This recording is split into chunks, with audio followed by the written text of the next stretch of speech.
नमस्कार साथियों की फैक्ट में आप सभी का स्वागत है। उम्मीद करता हूं कि आप सभी लोग बेहतर होंगे। सभी सनातनी और राष्ट्रवादी भाई बहनों से अपील रहेगी कि चैनल को सब्सक्राइब करिएगा, वीडियो को लाइक और अधिक से अधिक लोगों तक शेयर कर दीजिएगा। दोस्तों, हम लोग बात करने वाले हैं उत्तर प्रदेश के मुख्यमंत्री योगी आदित्यनाथ जी के बारे में। उनके बारे में अक्सर लॉ एंड ऑर्डर की चर्चा होती है, बुलडोजर की चर्चा होती है, लेकिन उन्होंने जो उत्तर प्रदेश में विकास कार्य किए और खासकर उन विकास कार्यों की वजह से जो उत्तर प्रदेश की जीडीपी बढ़ी और उत्तर प्रदेश भारत के राज्यों में नंबर 2 बन गया महाराष्ट्र के बाद, वो अपने आप में बड़ी उपलब्धि है जिसकी चर्चा बहुत कम होती है। तो हम लोग उसकी चर्चा करेंगे कि कैसे किया योगी आदित्यनाथ जी ने पूरे उत्तर प्रदेश का ट्रांसफॉर्मेशन, कैसे बदला पूरे उत्तर प्रदेश को और उत्तर प्रदेश की इकोनॉमी को। याद रखिएगा, उत्तर प्रदेश को कभी बीमारू राज्य का दर्जा दिया जाता था, लेकिन योगी बाबा ने सिर्फ लॉ एंड ऑर्डर ही नहीं सही किया, उत्तर प्रदेश की अर्थव्यवस्था को भी बदला। तो आइए उसी पर चर्चा करते हैं कुछ आंकड़ों के साथ। भारत के प्रमुख राज्यों का सकल राज्य उत्पादन यानी जो उसका योगदान है जीडीपी के संदर्भ में, महाराष्ट्र का 13 से 15% के बीच में योगदान है। 15% उसको हाईएस्ट मानकर चलते हैं। भारत में पहला स्थान, उत्तर प्रदेश का 9.2 के साथ भारत में दूसरा, तमिलनाडु 9.1 के साथ तीसरा और गुजरात चौथा, कर्नाटक पांचवा। ये 5 राज्य हैं जिनका योगदान भारत के जीडीपी में सबसे ज्यादा है। महाराष्ट्र के बारे में कुछ बात करनी नहीं है, उसके बारे में आप सभी लोगों को पता ही है, लेकिन बहुत सारे लोगों को उत्तर प्रदेश के इस कलेवर के बारे में, एक तरीके से कह सकते हैं कि इस फ्लेवर के बारे में नहीं पता। ये कैसे किया योगी जी ने? लॉ एंड ऑर्डर सुधारा, इंफ्रास्ट्रक्चर पे जितना काम हुआ है उत्तर प्रदेश में उतना किसी प्रदेश में नहीं हुआ है। किसी भी प्रदेश में देश के सड़कों से लेकर के हर जिले पर जहां जहां जिस जिस चीज की जरूरत थी उसको लेकर के, एक्सप्रेसवे, कनेक्टिविटी, बिजली, बहुत जबरदस्त काम, बहुत शानदार काम। जो लोग उत्तर प्रदेश के हैं वो लोग इस बात को भली भांति जानते हैं, जो दूसरे प्रदेश के उत्तर प्रदेश में रहते हैं वह लोग भी इस बात को भली भांति जानते हैं। तो आइए कुछ और आंकड़े देखते हैं। अब जहां तक जीडीपी की बात की जाए तो 30,25,000 करोड़ जीडीपी थी 2024-25 की। 25-26 की 36 लाख करोड़ का लक्ष्य था, लगभग लक्ष्य के आसपास है। 12% की अनुमानित वृद्धि है इसमें। 2016-17 में 13 लाख करोड़ के आसपास थी, लेकिन उस 13 लाख करोड़ में सबसे बड़ा जो योगदान था वो नोएडा का हुआ करता था। उसके बाद पूरे प्रदेश में स्थिति बहुत विकट थी। योगी जी ने इसको बदला। कैसे बदला, मैं उसके बारे में भी आगे आप लोगों को बताऊंगा। पंजीकृत कारखाने पहले 30,000 थे, अब मतलब 30,000 उसकी संख्या हो गई है। 25% की वृद्धि दर्ज की गई है। इसके साथ साथ लखनऊ एआईसीटी, लखनऊ के आसपास के क्षेत्र को कैपिटल रीजन घोषित करना, कानपुर में ड्रोन निर्माण, नोएडा में आईटी, इलेक्ट्रॉनिक्स और डेटा सेंटर का हब बनाना। आईटी तो था पहले से नोएडा में, लेकिन उसको और सुदृढ़ बनाना, उसको और अच्छा बनाना, और योगी जी के आने के बाद जो डेटा सेंटर हब के रूप में उभरा, मोबाइल मैन्युफैक्चरिंग के रूप में जो उभरा नोएडा, उसके वजह से और भारत की जीडीपी में योगदान बढ़ गया उत्तर प्रदेश का। बुंदेलखंड में रक्षा उद्योग और उसका जो कॉरिडोर है उसके बारे में काम किया। आप लोगों को पता है कि उत्तर प्रदेश में जब इन्वेस्टर समिट होती थी, जितनी बार भी हुई योगी जी के नेतृत्व में, तो सबसे अधिक फोकस रक्षा क्षेत्र में उत्तर प्रदेश में हुआ। आप लोगों को पता है ब्रह्मोस बनती है उत्तर प्रदेश में, और उसकी जमीन जब डीआरडीओ को चाहिए थी तो मात्र 1 रुपए में योगी आदित्यनाथ जी ने प्रोवाइड करा दिया और बोला कि ये देश की रक्षा से जुड़ा हुआ मामला है। आजकल आप लोग उनके प्रोफाइल पिक्चर में भी देखते होंगे तो ब्रह्मोस की फोटो लगी हुई है, उससे कई सारे विरोधी जलते हैं योगी आदित्यनाथ जी से। तो ये भी इनका एक रूप है। और जो विरोधी इनके मुख्यमंत्री बनने के बाद ये कहते थे कि योगी जी भगवाधारी हैं, वो करेंगे क्या, उनके मुंह पर एक करारा तमाचा है।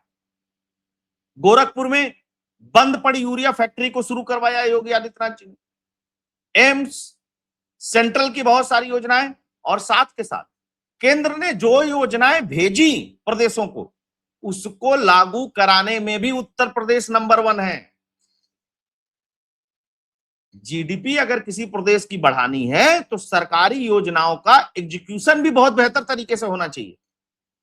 औद्योगिक क्रांति जो है वो भी बहुत बेहतर तरीके से होनी चाहिए। अदरवाइज तो सिर्फ बातें रह जाएंगी, बतौलेबाजी रह जाएगी। कुछ और आंकड़े देखते हैं। किसी क्षेत्र में उत्तर प्रदेश अग्रणी बना हुआ है। राज्य देश का सबसे बड़ा खाद्यान्न उत्पादक है। दूध उत्पादन में उत्तर प्रदेश का लगभग 15.5%, जो देश में सबसे अधिक है। भारत में कुल खाद्यान्न उत्पादन का उत्तर प्रदेश की जो हिस्सेदारी है वो लगभग 20% के आसपास है। उत्तर प्रदेश गन्ना, दूध और आलू में सबसे बड़ा उत्पादक है। लखनऊ में सीड पार्क, ये सब सारी चीजों की जो स्थापना कराई उससे बहुत चीजें बदली। एक और चीज मैं आपको बता दूं, प्रति हेक्टेयर सकल मूल्य संवर्धन जो है वो 2017-18 में 0.91 लाख से बढ़कर के 1.73 लाख हो गया, यानी 193% की वृद्धि हुई है। सिंचित क्षेत्र भी बढ़ा है उत्तर प्रदेश का। तो जीडीपी गुरु ऐसे बढ़ती है, यह थोड़ा ही ना आए और कुछ भी कर लिया, बोल लिए और चले गए। एक्सप्रेसवे का जाल आप देख लिए, Purvanchal expressway, Bundelkhand expressway, Ganga expressway निर्माणाधीन है, बहुत जल्दी शुरू होने वाला है। कुछ कुछ एरिया में शुरू भी हो गया है। हवाई अड्डों का विकास, एशिया का सबसे बड़ा हवाई अड्डा बन रहा है, जेवर इंटरनेशनल एयरपोर्ट। इसके अलावा और भी कितने इंटरनेशनल एयरपोर्ट हो गए। उत्तर प्रदेश में सबसे अधिक एयरपोर्ट वाला राज्य बन गया उत्तर प्रदेश। ये इंफ्रास्ट्रक्चर का विकास है उत्तर प्रदेश। बहुत सारे प्रस्ताव आए चौथे ग्लोबल इन्वेस्टर समिट से, जो लगभग 50 लाख करोड़ के आसपास थे। 15 लाख करोड़ से अधिक के एमओयू हुए, जो परियोजनाएं जमीन पर उतर चुकी हैं। 15 लाख करोड़ की परियोजनाएं जमीन पर उतर चुकी है। एक तो होता है एमओयू हो गया और चलो ठीक है, जय जिंदाबाद, लेकिन नहीं, यहां पे काम हो रहा है। क्यों काम हो रहा है इसको भी समझ लीजिए। ईज ऑफ डूइंग बिजनेस, व्यापार को अनुकूल बनाना, single window clearance, digital governance, ये सब सारी चीजों को आसान बना दिया। नहीं तो उत्तर प्रदेश में इतने माफिया हो गए थे कि यहां पे कोई बिजनेसमैन फैक्ट्री लगाना नहीं चाहता था। जैसे वो लगाता था वैसे ही ये पैसा मांगने पहुंच जाते थे, उससे हफ्ता वसूलने पहुंच जाते थे उससे। तो भाई बिजनेसमैन बिजनेस करेगा ना, ये सब चीज में नहीं पढ़ना चाहता। योगी जी ने आया, कहा कि पहले माफियाओं को खत्म करो उत्तर प्रदेश से, और जैसे उत्तर प्रदेश से माफिया खत्म होने लगे, बिजली की व्यवस्था सही होने लगी, कनेक्टिविटी अच्छी होने लगी, तो इन्वेस्टर आने लगे। है? उत्तर प्रदेश याद रखिएगा, उत्तर प्रदेश भी समुद्र से जुड़ा हुआ राज्य नहीं है। बहुत सारे राज्य अपने आप को लैंडलॉक कहते हैं कि भैया हम समुद्र से जुड़े हुए नहीं है, इसलिए हम विकास नहीं कर पाते हैं। तो भैया ये बहाना है सिर्फ। आपके अंदर कैपेबिलिटी होनी चाहिए, कैपेसिटी होनी चाहिए, डिलीवर करने की ताकत होनी चाहिए, आप डिलीवर कर ले जाएंगे। और लॉ एंड ऑर्डर एक बहुत बड़ी समस्या थी उत्तर प्रदेश की, बहुत बड़ी समस्या थी। पूरे सिस्टम को जकड़ करके उसने रखा हुआ था। और यही कारण है कि आप एक सामान्य आदमी से भी पूछेंगे तो जो योजनाएं हैं सरकार की वो उसक तक पहुंच रही हैं, बिना किसी भेदभाव के पहुंच रही हैं। और बाकी माफियागिरी करेंगे उत्तर प्रदेश में तो उसका क्या हश्र होता है, उसके लिए कुछ बताने की जरूरत नहीं है। योगी आदित्यनाथ जी पूरे प्रदेश भर में फेमस है। एक और स्कीम इन्होंने चलाई, एक जिला एक उत्पाद। कम से कम एक जिले में एक उत्पाद कोई हो जिसको प्रमोट करके बड़े लेवल पे लेकर के जाना है। एमएसएमई को प्रोत्साहन मिला, बहुत सारे लोन के माध्यम से, उनको लैंड चाहिए उसके माध्यम से। अच्छा एक बात और बता दो, बिजनेस के लिए सबसे बड़ा लैंड एग्रीगेशन का काम उत्तर प्रदेश में हुआ। बहुत बड़े पैमाने पर लैंड चिन्हित करके उनको इकट्ठा किया गया, उनको रिकॉर्ड में रखा गया, ताकि कोई भी बिजनेसमैन अगर आए यहां पे कोई उद्योग लगाना हो तो उसके लिए जमीन की समस्या नहीं होनी चाहिए। बाकी उत्तर प्रदेश में लैंड एक्विजिशन जो है वो कितना बेहतर आपको पता ही है, 4 गुना मुआवजा मिलता है ना। बाकी आईटी, रियल एस्टेट, बैंकिंग, पर्यटन, इससे सबसे बड़ा इसका योगदान है, इसके बारे में आप लोग बताए हैं। Textile parks, food processing unit, ये सारी चीजें लग रही हैं उत्तर प्रदेश में। ये कुछ रिकॉर्ड्स है जिसके बारे में मैंने बात की। अब ये सब हुआ कैसे? बीमारू राज्य नंबर 2 बन गया, कभी थोड़ा ऊपर नीचे होगा तो नंबर 3, नंबर 2, नंबर 3 ऐसे चलता रहता है, उसको भी समझ लीजिएगा। इस सब चीजों को किया योगी जी ने सिस्टमेटिक ढंग से। उन्होंने काबिल अधिकारियों को चुना, उनको बुलाया, उनको काम पे लगाया और पूछा कि समस्या क्या है। अधिकारियों ने कहा कि ये समस्या ये है, एक तो लॉ एंड ऑर्डर की समस्या है, बिजली व्यवस्था उत्तर प्रदेश में सही नहीं रहती है।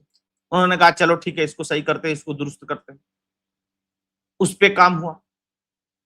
फिर लोगों ने पूछा और क्या दिक्कत है? कहा क्लियरेंस में दिक्कत होती है।